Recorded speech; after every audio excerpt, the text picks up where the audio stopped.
We travel far and wide to capture the fiercest, deadliest, most dangerous, most evasive, and wildest creatures on the planet.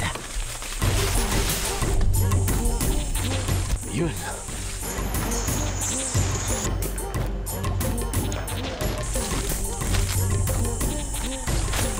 This is Bia Hunter.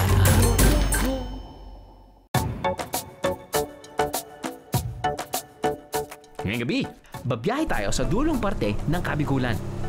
Tatawid tayo ng dagat upang marating ang Northern Samar para mag-bia hunting. Pero ang mga pakay natin ay mailap. Kailangan ng matinding pakikibaka sa kagubatan.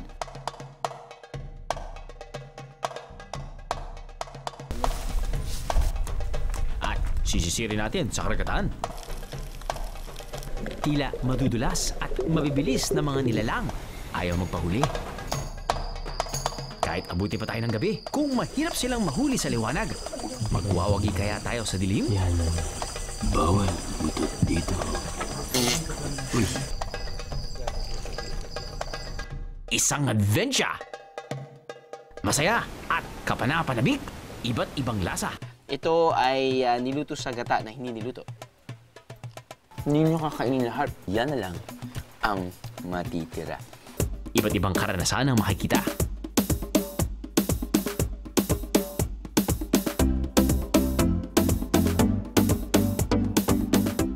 Isang biyaheng hindi malilimutan ang hahantingin natin ngayong gabi dito sa Northern Samar. Tagumpay! Tawagin ko na yung mga kasama natin. Nanay Sally. Babalik ang... Hindi, mali. Biyahe ni Drew. Suma! Magbabalik ang... Biyahe ni Drew! Yeah! Ano, sama kayo sa biyahe ko?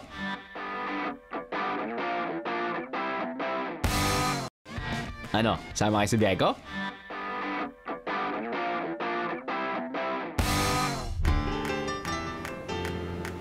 Humigit kumulang 16 na oras ang land trip mula Maynila papuntang Matnog, Sorsogon. Ang ating napiling jump-off point papunta sa mga isla ng Northern Samar. Ang ating unang destinasyon, ang isla ng Kapul.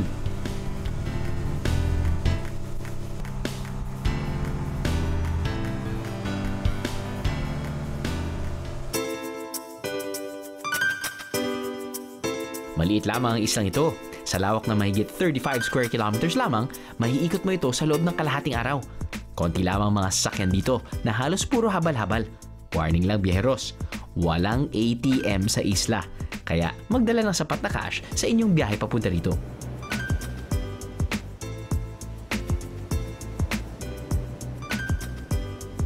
Inukit yung salitang Acapulco dun sa isang malaking bato doon sa banda norte ng isla. Tapos naging, pagdating ng panahon, naging natanggal na yung unang letra at saka yung huling 2 letra. So, imbis na Acapulco, nagiging Kapul na. Isa sa mga stopover ng mga barkong tumatahak ng Manila-Acapulco Galleon Trade Route ang isla ng Kapul. Dito sila nagkakarga ng supplies noong panahon ng Kastila.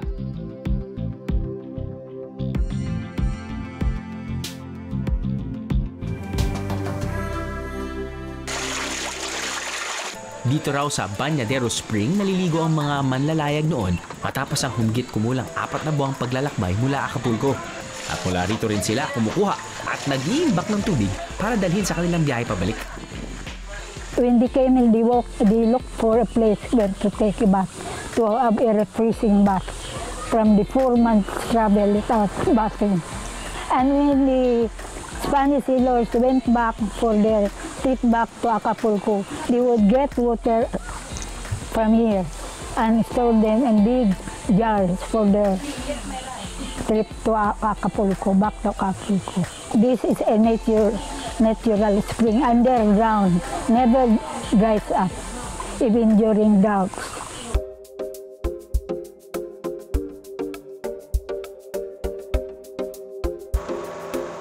Isa sa kakaibang rock formation na makikita sa isla ay ang Timon-Timon. Nakuha ang pangalan nito dahil hugis daw itong timon o yung parte ng bangka o barko na nagbibigay direksyon dito. Marahil isa ito sa naging palatandaan ng mga barkong naglalayag noong unang panahon. Pero sa gabi, hindi na matatanaw ang Timon-Timon Rock Formation, kaya itinayo ng mga Kastila noong 1800s ang Faro de Isla Capul o ang Capul Lighthouse. Hanggang ngayon ay ginagamit pa rin ito at nagsisilbing gabay para sa mga naglalayag sa gabi.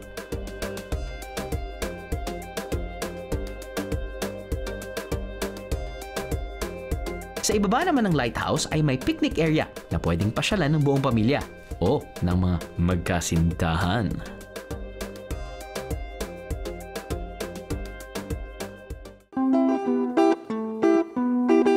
Sagana rin ang isla ng Capul sa iba't ibang putahin, talaga namang mapapa happy tummy sa inyo, biyeros.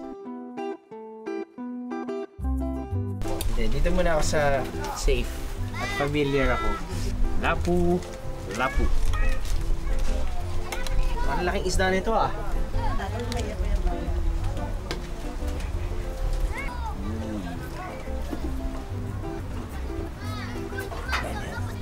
Ito kamote. Yung nilupak na kamote. Pag sinabi niyo po nilipak, meron ng asukal.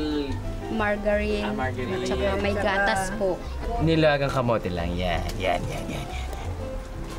Po yung kinilaw ng puso. Kinilaw ng puso. Ng saging. Pero, actually, may kakaiba sila ditong root crop na tinatawag nilang baay. So, nandito tayo sa Baay Kubo. At feature natin ng baay.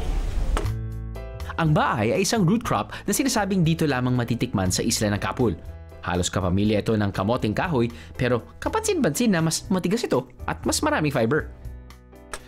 Now, legend has it na ang root crop or kakaibang root crop na to ay lumilitaw kapag taggutom. Ano sabihin nun? Kapag kapag patay yung mga ibang root crops, ito yung nahanap nila. So at least, nasa-satisfy yung hunger ng mga tao dito. So I guess this is one of their traditional ways of preparing baay. Ito ay niluto sa gata na hindi niluto. Hinalo sa gata na hindi pa niluluto. Okay?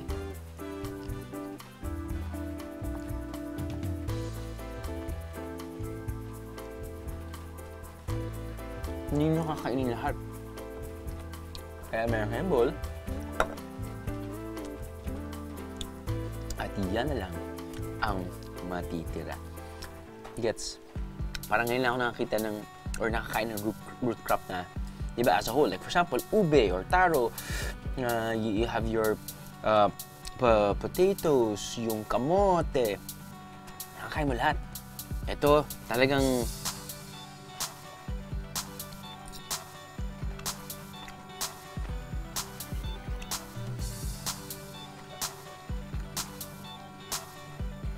parang kumakain ka ng prutas na minumuya yung smell ka, you have to spit it out. Something. Sarap siya. Sarap siya. It's weird.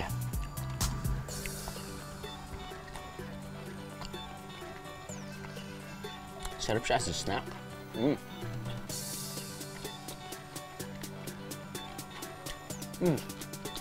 At feeling ko parang kalawang dahil mo nang nakakain pero hindi. Dahil nasisip-sip mo lang talaga. At natitira yung, 80% of it? Which is the fiber. I like it. Good job. Nice. Kain tayo.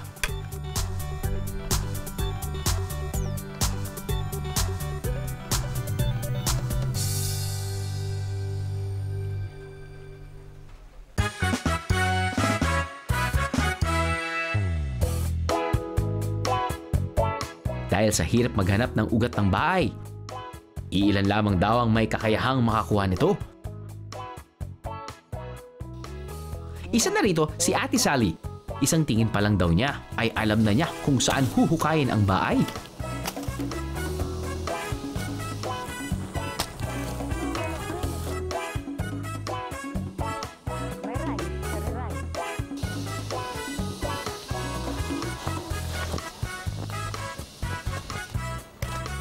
At sasamahan natin siyang maghunting. Ito na! Gano'ng kalayo po ba yan, Ate Sally? Malapit lang sa sa highway. Malapit sa highway? Oo. Gano'ng kalayo po ba yung highway dito?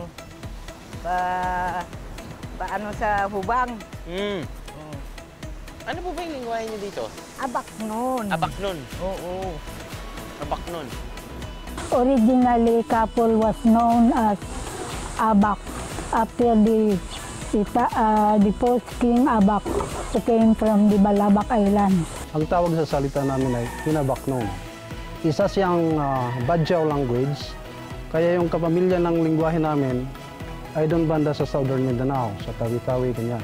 Adda, dua, talo, ampat, lima, anom, pito, walo, siyam, awatong. Ang salita ng mga taga-Kapul ay tinatawag na Inabaknon. Hango ito sa unang pangalan ng isla na tinawag na Abak. Malayong-malayo ang salitang Inabaknon sa salita ng mga karatig isla nito tulad ng Waray o Cebuano. Mas malapit pa nga raw ang wikang Inabaknon sa wika ng mga taga-Sulu o Tawi-Tawi. It's a language with a very different alphabet than most Philippine languages, following the Sama-Badjao Convention. We have a consonant in this language which we write consistently with what you would call the apostrophe, but it is not a punctuation mark. It's just that we ran out of letters, or letters that were suitable in devising an orthography, that is an alphabet or written system. Magandang umaga, mahalap nalong, sa tanghali, mahalap amudto, sa hapon, mahalap kuhap, sa gabi, mahalap sangom. Mas malapit pa daw yung German sa English kaysa sa Inabaknon sa Waray. Ganun kalayo. Dito lamang 1980s, nagkaroon ng hakbang para maisulat ang wikang Inabaknon. Pinamumunuan ito ng Inabaknon Heritage Society. And so some of the things that we've done over the years is to devise an alphabet for the language, to make sure that the old stories that Grandpa used to tell the grandkids down through the generation, that they're recorded, that they're available, a history of the island. There's a dictionary. You can Google it online at Inabaknon, and you'll come up with a large dictionary of what this language is, how they speak here in English translations. Namamatay kasi yung lingwahe pag walang nakasulat. So, pasalamat kami at ngayon meron ng nakasulat. Tulad ng salitang Inabaknon, dito lang daw matatagpuan sa isla ng Kapul ang root crop na baay. Malapit na. Malapit na po. At sa mga masusukal na parte pa ng gubat ito makikita. Yeah. Ito. Yan po. Oo. Saan dyan? Yan po. Sibukan ko na? Hindi, yan po yan. Oo. Paano niyo po nalalaman? Kasi Asan po yung ano niya? yung ito, yung ano niya. Oh. Yan yun. Ito. Eh, yun, kapitbahay niya yun. Yan, hindi.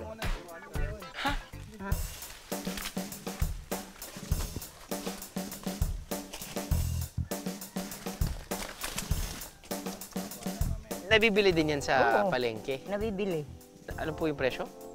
100. 100. Oo. 100 100 per kilo. pesos.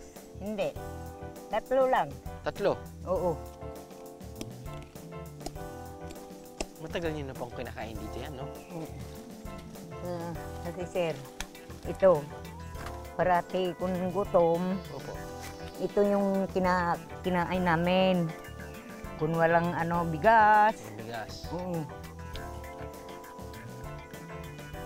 Nagtatanim din po ba kayo o hindi? Kusang umiikot na lang ho kayo? Oo. Umikot na lang kami, hindi naman ito nagtatanim. So palipat-lipat ho kayo, lipat bahay na lang po. Oo. Sus, ano to, malaki. Oo. Yan. Ito na po yung bahay. Oo, yan na. Siya, oh.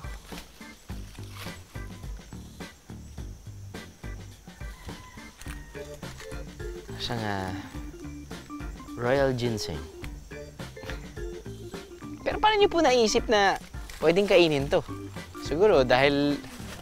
Ano, yan talaga yung mga matatanda, yung lolo namin. Yan, kinakain. Tapos... Kasi kakaiba siya, kumpara sa mga kamote. Yung kamote pwede mo yung lahat kainin eh. Ito ho, Hindi, para talagang... ito lang kakainin natin yung katas. Yung katas lang, no? Oo. Nay, Ito. pati nga ng dahon ng Ito. baay. Aray ko. Oh.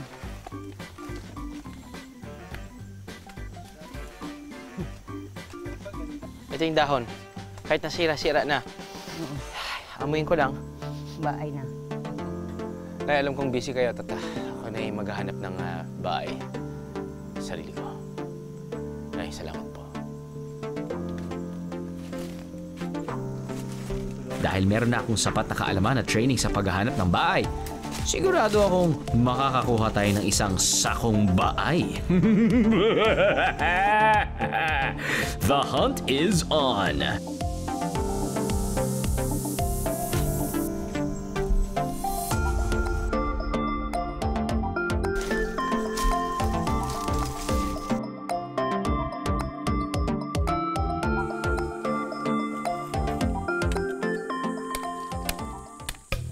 Hindi! Hindi yan. So, yung binigay sa akin na dahon ni Nanay Sally ay hindi masyadong, shall I say, distinct. Sabihin nun, yung binigay sa akin dahon, mukha na itong dahon. Mukha na yung dahon, mukhang dahon na yan, lahat sila magkakapareho, itsura. Which means, hindi mahirap, hindi madali. Tama, hindi madali maghanap ng bahay.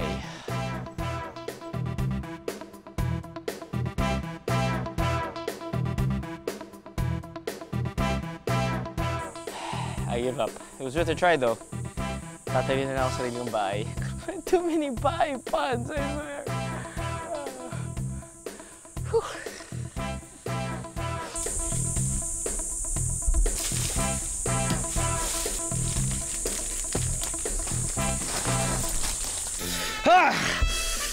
Tagumpay!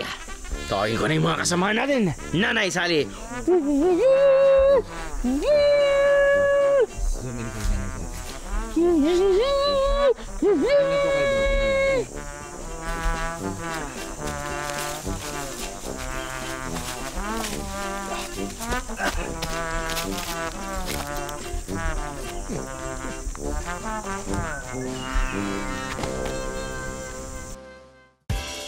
Kung gaano kabruskong hantingin ang bahay, ganun din kamacho ang pagluluto nito.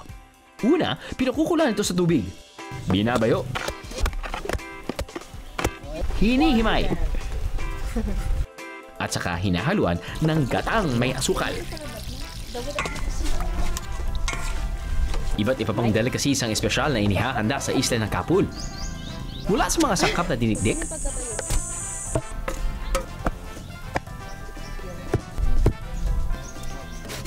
ginagadgad,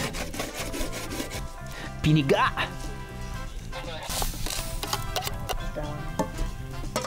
hinalo, at pinakuluan.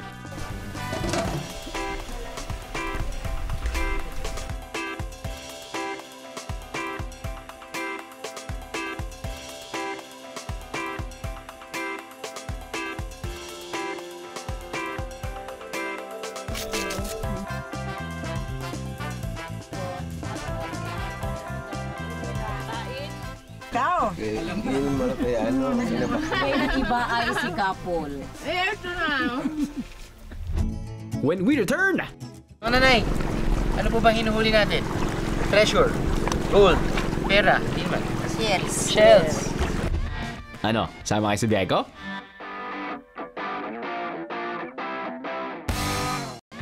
Ano, sama kayo sa biyahe ko?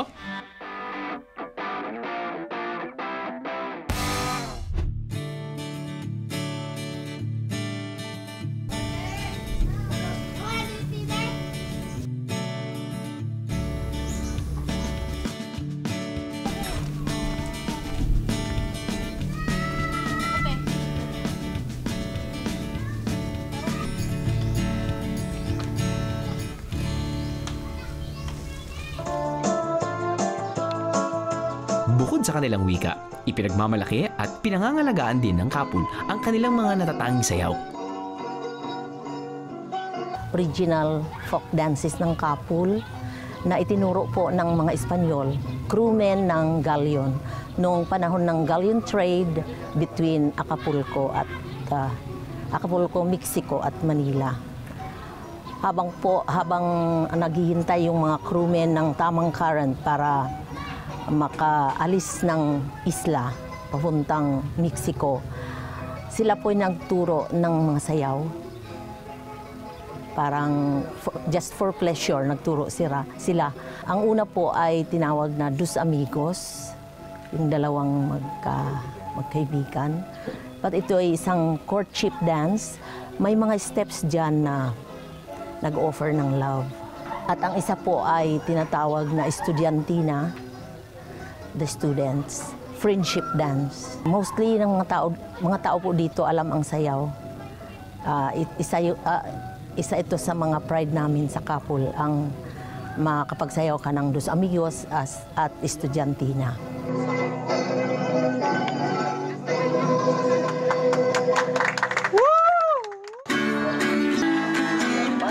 Siyempre, kasabay nito ay ang kanilang sariling musika at awitin.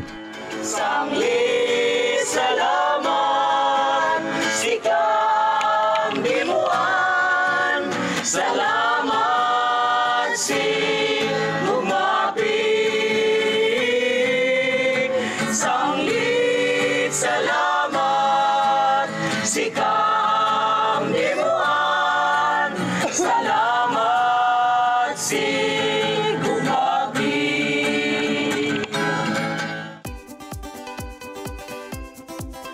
ang kanilang mga sayaw at awitin. Talaga namang bagay na magkasama. Kasama ng masarap na traditional delicacies, lalong nagbibigay buhay sa kultura ng mga taga-Kapul. Kapag karasas ito, mulido. Ito? Uy, kinakain. Normal. mula. Sama dala. Kasi mami na ba yung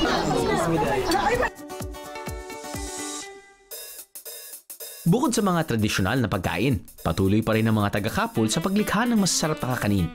Tulad ng isang klase ng panghimagas na to na bagong-bago pa ang recipe. Sa katunayan ay wala pa tong pangalan.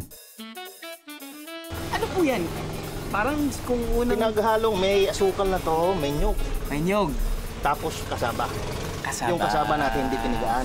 Oo. Para mas moist, may medyo lutong po to. Yup. Yun. Then, po kayo. Tapos ready to serve na po yan. Oo, pwede. Libre. Oh.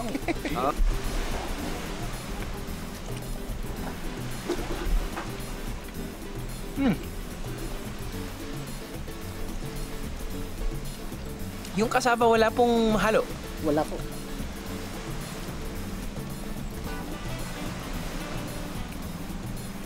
Siyempre yung nyug, pati kasaba, hindi masyadong malakas naman yung lasa nun eh. Pero yung texture, alam nyo na yun eh. Dahil parang kinadkad. Tapos nun may nyug, so may lutong. At syempre magagaling yung tamis sa bukayo. Nagpapapogi points mo ba kayo sa asawa nyo? Kailangan. Ano po ba kayo? Nag-check sa internet? Kusang nag-iisip na lang kung kayo ng sarili nyong recipe? Kung anong materyales na pwedeng gawin. Oo. Ano po tawag dito? Wala pa rin eh. Wala pa. Na sobrang bago tong invention nyo. Hindi naman siguro bago. Hindi nyo pa naisip.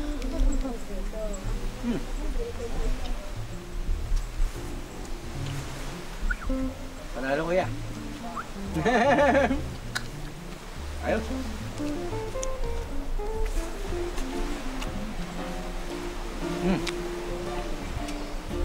Benta na yan.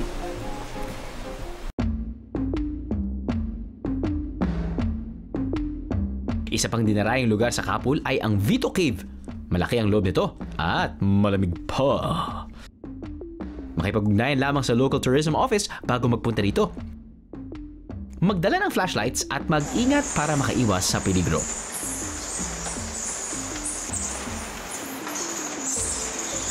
Kung hindi nyo naman hilig ang spelunking, siguradong maraming underwater adventure ang naghihintay sa inyo sa Kapul. Isang mainam gawin ay ang maghanap ng makakaing shellfish sa mababaw na parte ng dagat. Nanay! Hello, magandang hapon. Magandang hapon. Ano po bang hinuhuli natin? Treasure, gold, pera, hindi man. Shells. Ano po tawag sa shells na yun? Kapno sa amin. Kapno. Samu. Dalawang salo. Dalawang klase. Araw-araw yung ginagawa ito?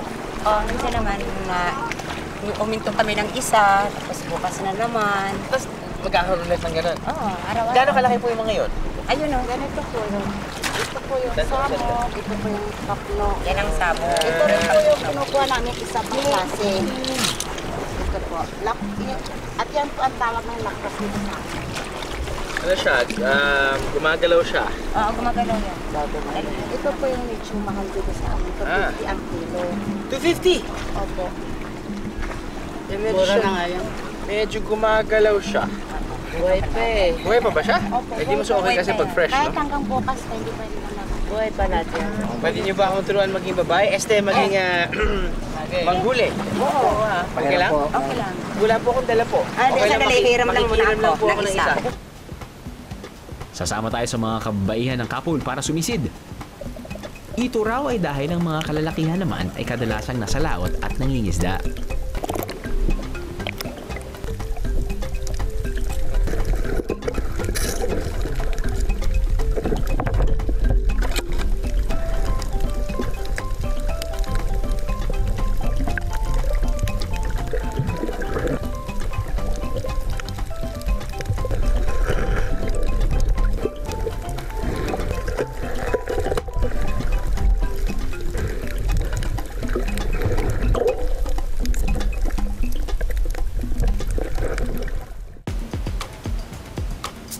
Gaganyanin mo yan sa kutsilyo. Sugasan, sasawan ng limon, lalagyan ng sukat sa katoyo. Masarap na kainin. Talaga? Pero mas masarap ito gataan. Yun, mas maganda yung gata. Mas maganda yung gata kaysa hindi. Sa yung kinikilaw. Oo.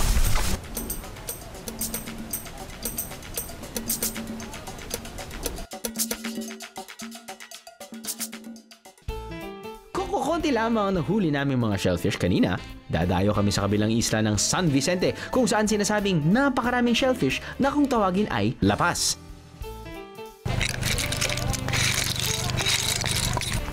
Dito ay ilang putahe ng lapas ang kanilang inihain. Inadobong lapas,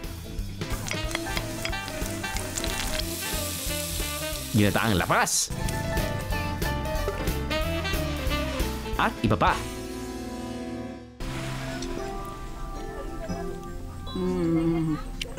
Sarap. Okay.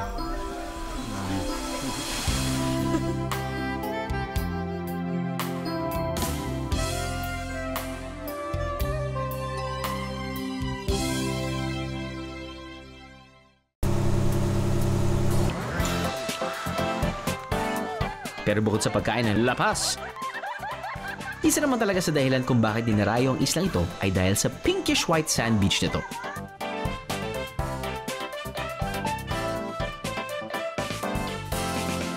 Pinkish white ito dahil may mga piraso ng durug na red corals na nahahalo sa puting buhangin.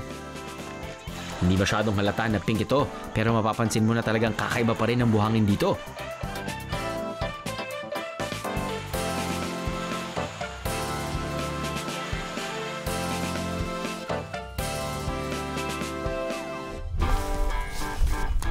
Susunod sa ating Northern Summer Bia Hunting.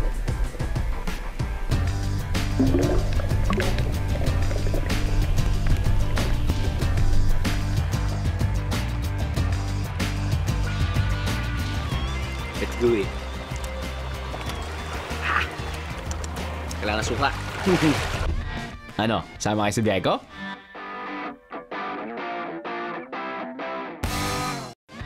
Ano, sama kayo sa biyahe ko?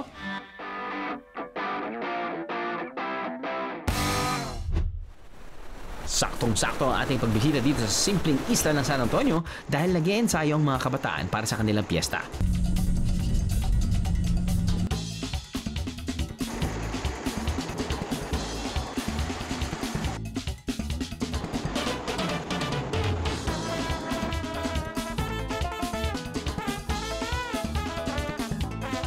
una, palakpakan natin sarili niyo dahil ang gagaling niyo. Diba talaga kapag ang performance ay talagang bigay ni bigay. Angel, ano nga bang tawag sa sayaw niyo? Manuglaya. Manuglaya.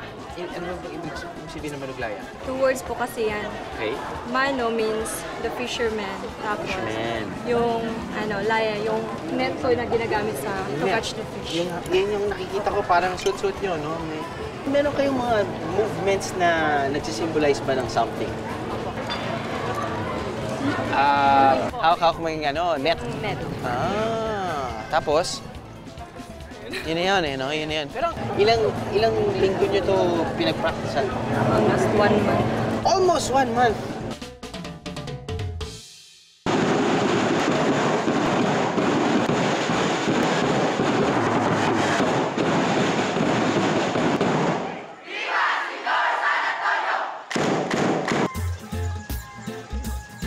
Payak at mabagal ang buhay sa San Antonio. Chill lang sila, guys.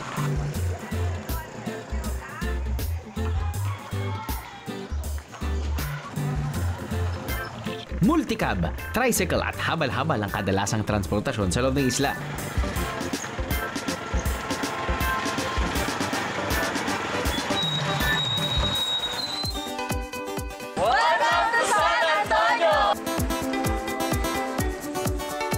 Merong magagandang resort na handang tumanggap ng mga bisita.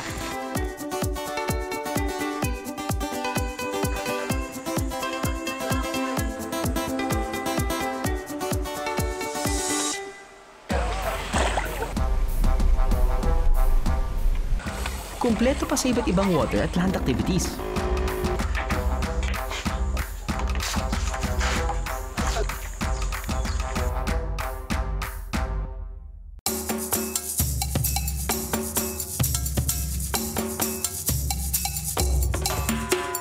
Alam mo, kapag pupunta ako sa hamdan or pupunta tayo sa buffet table, alam mo naman na kung ano yung tinitinan mo. Alam mo na kung ano yung dish na ang dahil mong kukunin. In the sea of watermelon, bananas, gabi, puto, dinuguan, kinilaw, chop suey, steamed fish, crabs, kanin, nandyan ang lechon. Pero hindi yan yung feature natin ngayon. It's just, lechon is always gonna be the highlight of any table. But, by the way, fresh catch. Seafood today. But ang lato, fresh catch din yan.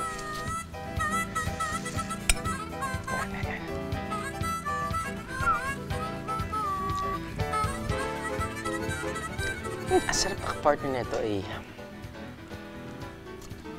maalat. Lechon.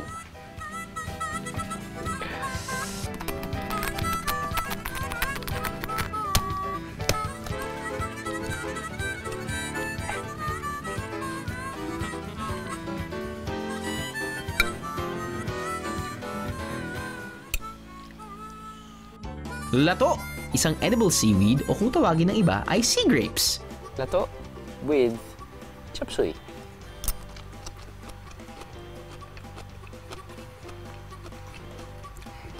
Para malutong. Lato with isda na may mayonnaise.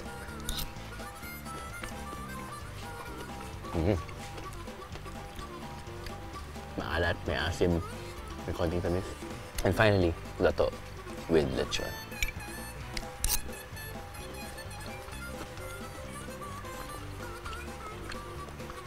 Nakakalato. Hindi ko alam kung ano unang kakainin ko. At sila masarap.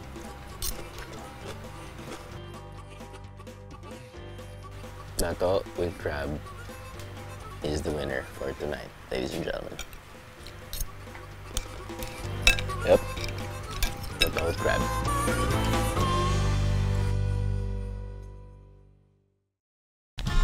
On this side of San Antonio, kapag sinabing lato, malamang sa malamang ay sa isang tao ang pinagmulan niyan, ang batang si Raymar. Nagsimula kong kumuha ng lato ng mga grade 4.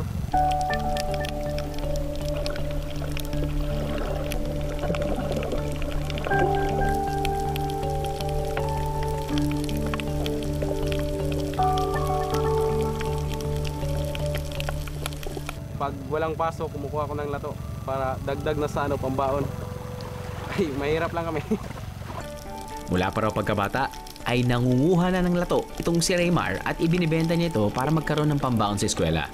Sa tagal na niyang ginagawa to, gamay na niya kung saang parte ng dalampasigan ang may pinakamaganda at pinakamaraming lato.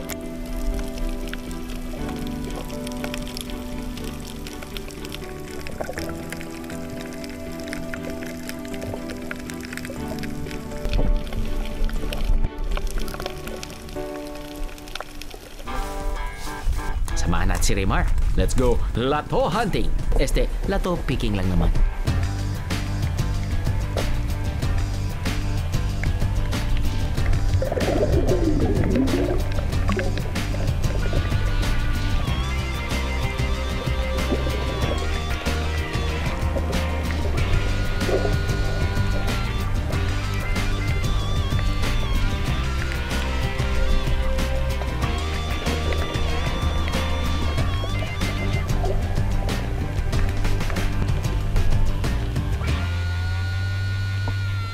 Brother, kanina kasi pinapansin mo kung lahat sa akin, lahat lato ang itsura eh. Oo.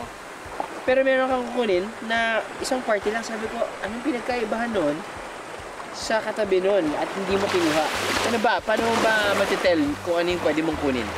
Yung kinukuha ko, yung parang green na green. Green na green? Lahat sila green eh. Hindi, yung iba, yellow green. Tapos yung iba, yellow green. Yung katawan ng lato, may mga lumot, yung parang molds. Oo, yun hindi. Hindi.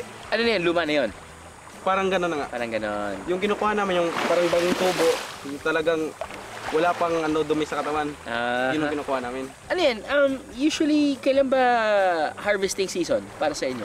Para sa amin, kasi tumutubo sila ng December, mga January, first week, pwede nang makuha. Ganon sila kabilis? Oo. Isang linggo lang ganyan? O... Mga 1 month. 1 month, kasi 1 month, sorry. Pag pinakaunang mabubuhay, mga roots. Magkakalat yung mga roots, tapos may unti-unti nang tumutubo, mga tag-isang dampot pa lang. Pagdating ng mga 3 inches, pwede namin kunin. Kasi pag nakuhanan na, mabilis nang tumutubo. Mas mabilis tumubo? Pag nakuha. Pag nakuha. Nagkamali ako isang beses eh. Pagkahat ako ng ganun, sabi mo sa akin na huwag mong kunin pati yung ugat. Oo. Kasi once na makuha mo yung ugat, hindi na yung tutubo. Mamamatay na. Kaya pala. Tapos pag kumuha ka ng lato, parang dahan-dahan lang yung pag-awak. Gentle? Oo. Dahan-dahan lang kasi pagdating sa pag nagtitinda na kami, yung mga nalakasan mo pag-awak. Damaged goods din yun. Walang malalanta na siya. Walang benta. Wala nang benta. Maganda to eh, no? Mahaba.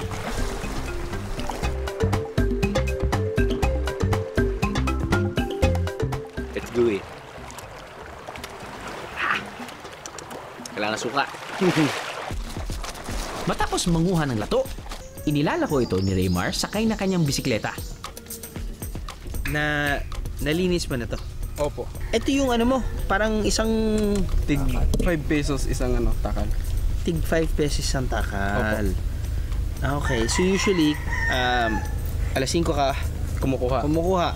Balik ka sa bahay. Mga 6 ihap o kaya 7. 7 o'clock. Tapos noon, linis ng konti.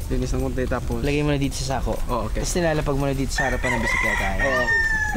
Tapos papunta na sa Mas nagpapabango ka talaga. Ba't ang bango-bango mo? Ang bango mo ah. Mula dito, papunta dun sa ibibenta mo, gano'ng kalayo yun? 4 kilometers siguro. 4 kilometers? Oo. Mabilis lang yun kapag nakabisikleta. Mga 30 minutes pwede na. Mga 30 minutes pwede na. Mabagal kasi yung bisikleta. Meron ka bang parang lato! Oo, ganun na. Ganun. Paano siya? Paano? Lato! Ganun yun. Latola! Parang Italiano, no? Oo. Lato! Oo, parang ganun na. Para maayos pag nakarinig yung mga sukay ko, yun na yun. Lato! Yun! Kaya! Sir Dro, yung nabunot mo ngayon dinala mo yung ugat. Ay, yan. Oh. Yan yung big no-no. Oh. Ayan. Ito ang hindi pwede ibenta. Gusto ko na to.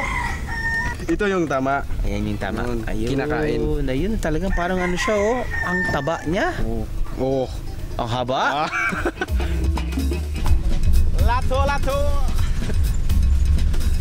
Lato, lato.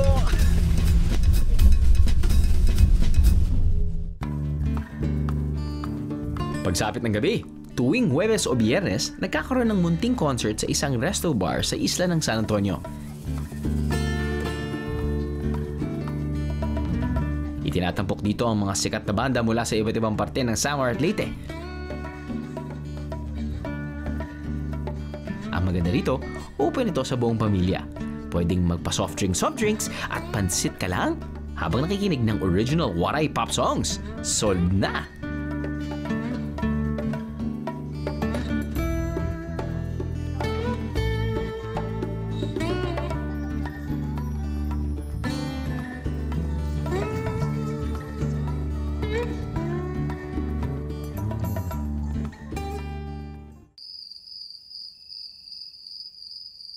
Pero sa ibang gabi naman, tahimik na tahimik ang paligid. Tanging mga kuliglig lamang ang maririnig.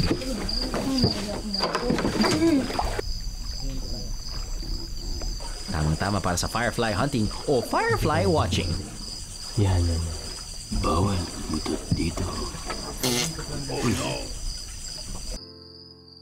Pero 8:31 na ng gabi. At nandito tayo ngayon sa bangka. Naghanap ng alitap-tap sa dilim. Pero nasa beach lang kami, walang tubig. Nasa bangka lang talaga kami. I can see some. Ay, you see some? Hindi lang makikita. Isang magandang senyales daw ang pagkakaroon ng mga firefly o alitap-tap sa isang lugar dahil ibig sabihin daw nito ay may maayos na ecosystem dito. What a magical way to cap the day off! Okay lang po, bahis kita. Mga kapuso, maraming alitap-tap. Ang tao dyan. Dami tap-tap.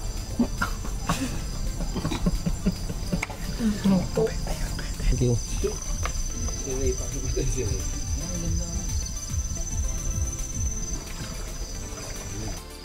Good job, San Antonio!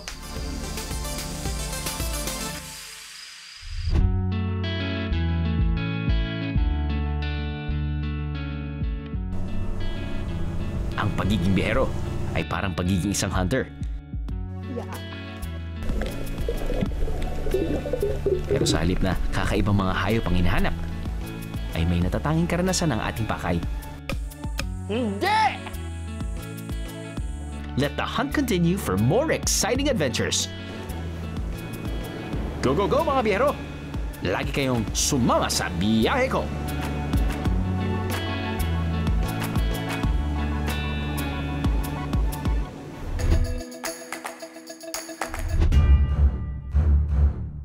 And General Dalton was killed in battle here in Balete Pass. To commemorate his death and bravery, ginawa na nilang Dalton Pass. Yung bayan namin, pag sinabi mong Santa Fe, ay doon sa Santa Fe, alam nila po yun. Tama po. Sila ang mga makabagong Bia Hero. And I salute you, Bia Heroes!